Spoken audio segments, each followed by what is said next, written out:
ஆண்டவராகிய இயேசு கிறிஸ்துவின் நாமத்தினாலே உங்களுக்கு என்னோட அன்பின் வாழ்த்துக்கள். இன்றைய நாளின் தியானத்துக்காக தேர்ந்து கொள்ளப்பட்ட வேத வசனம் யோவான் எழுதின சுவிசேஷம் முதல் அதிகாரம் 51வது வசனம்.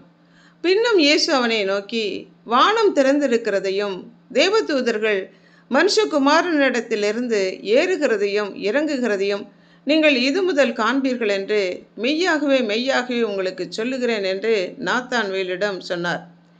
நியாயப்பிரமாணத்தில் எழுதியிருக்கிறவரை கண்டோம், அவர் நாசரேத்தூராகிய இயேசுவே என்று பிலிப்பு நாத்தான்வேலிடம் சொன்னபோது, நாசரேத்தூரிலிருந்து நன்மை உண்டாகுமோ என்று நாத்தான்வேல் சொன்னதற்கு, வந்து பார் என்று பிலிப்பு சொல்லி இயேசு கிறிஸ்துவிடம் அழைத்து வந்தபோது, இயேசு கிறிஸ்து நாத்தான்வேலை கபடற்ற உத்தம இஸ்ரவேலன் என்றும் அத்திமரத்தின் கீழ் நீ இருக்கும்போது உன்னை கண்டேன் என்றும் இயேசு கிறிஸ்து சொல்லி, இதிலும் பெரிதானவர்களை காண்பாய் என்று சொன்ன பின்பு, வானம் திறக்கிறதையும் தேவதூதர் மனுஷகுமாரனிடத்திலிருந்து ஏறுகிறதையும் இறங்குகிறதையும் இது முதல் காண்பீர்கள் என்று நிச்சயமாகவே உங்களுக்கு சொல்லுகிறேன் என்று இயேசு கிறிஸ்து சொன்னார்.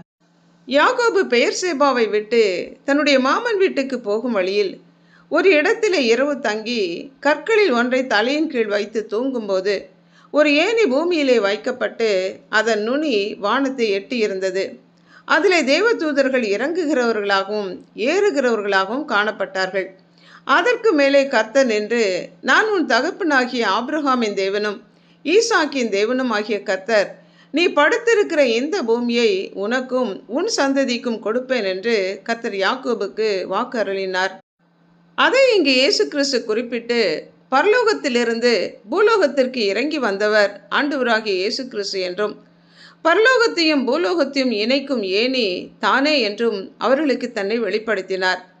இயேசு கிறிஸ்துவை பிதாவாகிய தேவனோடு நம்மை இணைக்கும் மத்தியஸ்தர், பரலோகத்துக்கும் பூலோகத்துக்கும் இணைப்பை ஏற்படுத்துகிறவர். இயேசு கிறிஸ்து மூலமாக மாத்திரமே நாம் பரலோகத்துக்கு செல்ல முடியும். அவரே நம்முடைய ஏணி, அவரே பரலோகத்துக்கான வாசல். நானே வழியும் சத்தியமும் ஜீவனுமாய் இருக்கிறேன் என்றும், நானே வாசல், ஒருவன் எனக்குள் பிரவேசித்தால் உள்ளும் புறம்பும் சென்று மேய்ச்சலை ஜீவனை கண்டடைவான் என்று சொன்னவர் இயேசு கிறிஸ்து. நாத்தான்வேலிடம் ஆண்டவராகிய இயேசு கிறிஸ்துவே இரட்சகர், பரலோகத்தையும் பூலோகத்தையும் இணைக்கும் ஏணி, அவரே மத்தியஸ்தர் என்ற உண்மை உணர்ந்து கொள்ளப் போகிறான் என்று ஆணித்தரமாக சொன்னார். இயேசு கிறிஸ்து யார் என்று நாம் அறிந்திருக்கிறோமா? அவரை ஏற்றுக்கொண்டுள்ளோமா? ஜெபிப்போம்.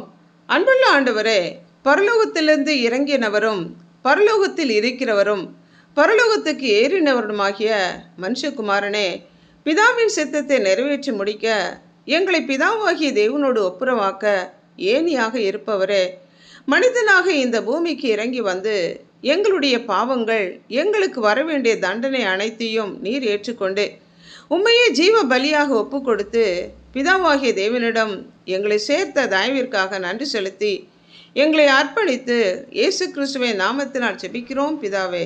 ஆமென்.